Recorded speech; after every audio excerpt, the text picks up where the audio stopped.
100 మీటర్ల ఎత్తుగల భవనం గాజు గోడ మీద ఇద్దరు బోర్లా పడిన వ్యక్తులు నెమ్మదిగా కిందికి జారుతున్నారు. అంచు దగ్గర ఉన్న మనిషి ముందుగా కింద పడ్డాడు. ఆ మహిళ కూడా పడబోతున్న సమయంలో ఆమె సహచరుడు అకస్మాత్తుగా గాజు కిటికీని పగలగొట్టి బయటకు దూసుకొచ్చాడు.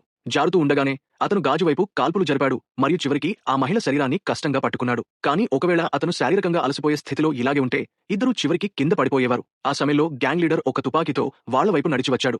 వెంటనే వాళ్లను చంపకుండా ముందుగా సన్నీ ఎడమ చేతిని కాల్చాడు. వాళ్లు చనిపోయే ప్రక్రియను నెమ్మదిగా ఆస్వాదించాలనుకున్నాడు. కానీ రెండవ షాట్ కోసం సిద్ధమవుతున్న సమయంలో అతని కాళ్ల కింద ఉన్న గాజు అకస్మాత్తుగా పగిలింది. ఆ మహిళ ఒక్కసారిగా మేల్కొని తుపాకీలో ఉన్న చివరి బుల్లెట్తో కాల్చింది. సన్నీ చేయి గాయపడి ఉండడంతో పైన ఉన్న స్టీల్ ఫ్రేమ్ను కష్టంగా పట్టుకున్నాడు. అంతలో అతనికి ధైర్యమైన ఆలోచన వచ్చింది. తన బలమైన కుడి చేతి బలంతో ఆ మహిళను ఒక సురక్షితమైన బాల్కనీ మీదకు విసిరాడు. దీంతో అతనికి గాజు ప్యానెల్ మీదకు ఎక్కడానికి తగినంత శక్తి దొరికింది.